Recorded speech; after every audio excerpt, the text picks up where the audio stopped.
নমস্কার সবাইকে। কেমন আছেন সবাই? আশা করি ভালো আছেন। আজকের পর্ব হলো সেতার তৈরি পঞ্চম পর্ব, অর্থাৎ সিতার মেকিং পার্ট 5। আজকের পর্বে দেখাবো সিতারের যেই পিছনের পোর্শনটা আছে, অর্থাৎ ব্যাক পোর্শন, পিছনের অংশটা কিভাবে আমরা তৈরি করব আর কি। এটার কিছুটা অংশ দেখানো হয়েছে চতুর্থ পর্ব এবং এর আগের পর্বগুলোতে। আজকের পর্বে দেখাবো কিভাবে পিছনের অংশটা পুরোপুরি রেডি করবেন আর কি। দেখুন, পিছনের অংশটা নিলাম এবং প্রথমে ফুল কাটার বিষয়গুলো দেখিয়েছিলাম একটা ডিজাইন করার। এবার হলো পিছনের অংশটা কিছুটা পাতলা করতে হবে, অর্থাৎ একটা থিকনেস আছে, ওই থিকনেসটা নিয়ে আসতে হবে।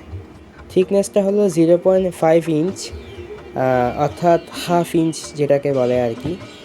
তবে এই কাঠটার থিকনেস ছিল প্রায় 1 ইঞ্চির কাছাকাছি, সেটা এখন আমাদের থেকে কমিয়ে এনে 0.5 ইঞ্চিতে নিয়ে আসতে হবে। মূলত এই যে কাঠকে ছাঁটাই করা কিছু ইলেকট্রিক্যাল মেশিন আছে, যেহেতু আমি প্রফেশনালি যন্ত্র তৈরি করি না, সেই জন্য আসলে ওরকম ইলেকট্রিক্যাল কোনো ইনস্ট্রুমেন্ট আমার কাছে নাই। সেই জন্য আমার বাটাল দিয়ে খোদাই করে করে একটু একটু করে কমাতে হচ্ছে। এই যে আমি দাগ দিয়ে নিচ্ছি, যতটুকু কমাবো, এরপর আস্তে আস্তে আস্তে আস্তে খোদাই করে নিচ্ছি আর কি।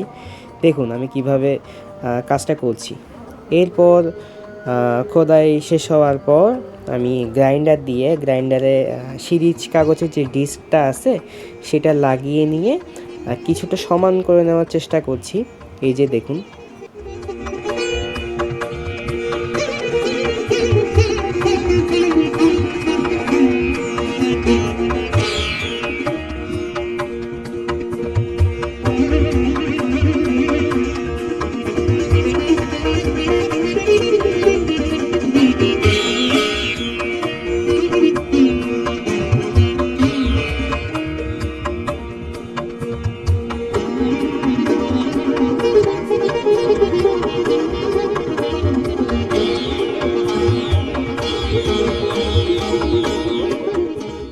তারপর আমি আবার প্রয়োজন অনুযায়ী আরেকটা ডিস্ক চেঞ্জ করে নিচ্ছি। এটা মূলত আপনার 120 নাম্বার সিরিজ কাগজ। আমি 120 নাম্বার কোনটা এর আগের একটা পর্বতে দেখিয়েছিলাম।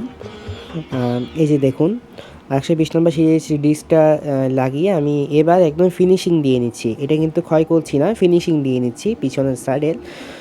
এই যে দেখুন, আমি থিকনেস চারদিকে আছে নাকি, সমান থেকে আছে নাকি দেখতেছিলাম।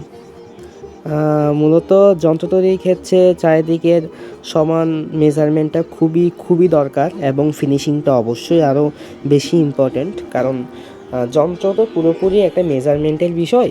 সেটা মেজারমেন্টের উপরে আপনার যন্ত্রটার আওয়াজ কেমন হবে, আদেও যন্ত্রটার আওয়াজ হবে নাকি, সেটা পুরোপুরি নির্ভর করে মেজারমেন্টের উপর। দেখুন আমি একদম যতটুকু সম্ভব হয় ফিনিশিং করে নেওয়ার চেষ্টা করেছি। এই দেখুন, একটু দেখাচ্ছি।